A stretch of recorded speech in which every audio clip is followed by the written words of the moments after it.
चलो आज कुछ बात करते हैं तुम कुछ अपनी कहो और हम कुछ अपनी कहते हैं। तो मेरा तो बस ये है कि मैं तुम्हारे प्यार में हूं और तुम्हारी नाराजगी से थोड़ा सा डरती हूं। देखो, तुम जब मुझसे नाराज हो ना तो मैं बहुत दुखी हो जाती हूँ। मैं चाहती हूं कि तुम हमेशा खुश रहो और तुम्हारी हर ख्वाहिश पूरी हो। मैं सच कहूं तो तुम मेरे लिए बेहद खास हो, बहुत खास। और मैं तुमसे बहुत प्यार करती हूँ।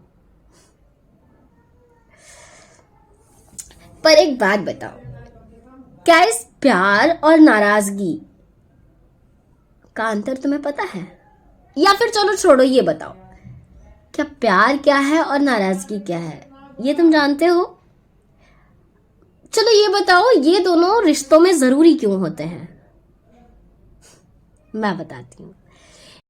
तो ये प्यार और नाराजगी जो है ना, वो दोनों ही एक सिक्के के दो पहलू होते हैं। प्यार जो है ना, हमें सामने वाले को समझने में और उसे स्वीकार करने में मदद करता है। तो वहीं जो नाराजगी होती है ना, वो एक दूसरे की गलतियों को ध्यान देने में मदद करती है। अगर हम प्यार और नाराजगी एक दूसरे को एक साथ बैलेंस करके चले ना, तो हम अपने रिलेशनशिप को बहुत ही स्ट्रॉन्ग और स्टेबल बना सकते हैं। हाँ, तो ये जो प्यार और नाराजगी है ना, दोनों ही हमारे रिश्ते का एक हिस्सा है और हमें इन्हें स्वीकार करना चाहिए। अगर हम प्यार और नाराजगी को एक दूसरे के साथ बैलेंस कर लेना, तो हम एक हैप्पी और सेटिस्फाइड रिश्ता बना सकते हैं। अब हम पहले ये बात करते हैं कि प्यार क्या है।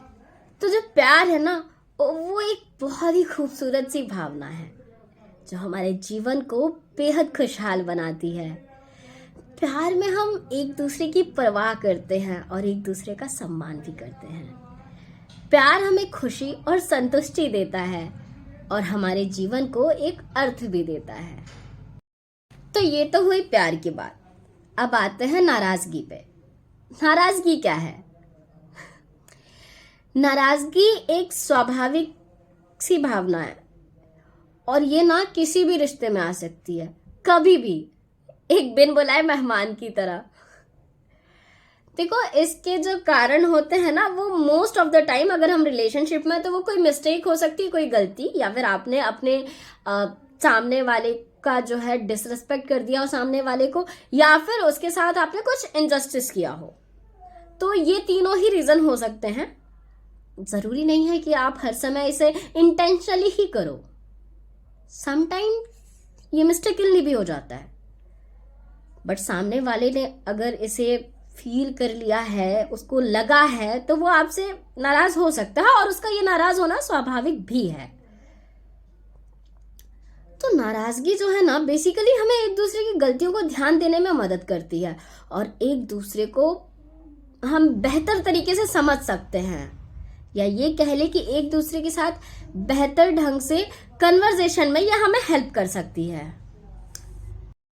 तो ये तो थी हमारी नाराजगी की बात। पर अब इसमें एक जो सीक्रेट है वो ये है ना, कि प्यार और नाराजगी, इन दोनों को हमें बैलेंस करके चलना चाहिए। क्योंकि अगर हम प्यार और नाराजगी को एक साथ बैलेंस कर सकते हैं ना, तो जैसा कि मैंने पहले भी कहा था, हम एक परफेक्ट रिलेशनशिप बना सकते हैं। हमें हमारे रिश्ते में प्यार को प्राथमिकता देनी चाहिए, लेकिन हाँ, हमें नाराजगी को भी नजरअंदाज नहीं करना चाहिए। क्योंकि अगर हम एक दूसरे की नाराजगी को समझने लगे और उस पर बात करने के लिए तैयार हो जाए ना, तो हम अपने रिश्ते को एक स्ट्रॉन्ग रिलेशनशिप में तब्दील कर सकते हैं। अब देखो, इसमें है क्या कि प्यार और नाराजगी दोनों ही हमारे रिश्ते का एक हिस्सा है और हमें उन्हें स्वीकार करना चाहिए। प्यार हमें नाराजगी व्यक्त करने की अनुमति देता है। जब हम किसी से प्यार करते हैं ना, तो हम उनके साथ अपनी भावनाओं को खुलकर साझा कर सकते हैं, फिर चाहे वो निगेटिव ही क्यों ना हो। तो ये हमें अपने रिश्तों में ना समस्याओं को हल करने और एक दूसरे के साथ बेहतर ढंग से जुड़ने में मदद करता है। नाराजगी हमें प्यार को समझने में मदद करती है। जब हम किसी से नाराज होते हैं तो हम वास्तव में ये समझने की कोशिश करते हैं कि हम ऐसा क्यों महसूस कर रहे हैं। ये हमें एक दूसरे के दृष्टिकोण को बेहतर ढंग से समझने और उनके साथ अधिक सहानुभूति रखने में मदद करता है।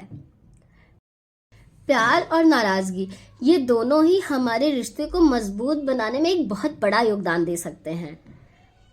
जब हम एक दूसरे की भावनाओं को समझते हैं और उन्हें सम्मान करते हैं ना, तो हम एक मजबूत और स्थायी रिश्ता बना देते हैं। बेशक प्यार और नाराजगी के बीच संबंध हमेशा आसान नहीं होता। कभी कभी नाराजगी हमारे रिश्ते में नुकसान पहुंचा सकती है। हालांकि यदि हम प्यार और नाराजगी को एक साथ संतुलित कर सके ना, तो वो अपने रिश्ते को मजबूत बना सकते हैं और एक दूसरे के साथ एक अधिक खुशहाल और संतोषजनक जीवन जी सकते हैं। ये प्यार और नाराजगी इन दोनों पर ही आपकी क्या राय है, मुझे कमेंट्स में जरूर बताइएगा। और यहाँ तक अगर आ ही गए हैं तो चैनल को लाइक और सब्सक्राइब करना मत भूलिएगा। Thank you for watching.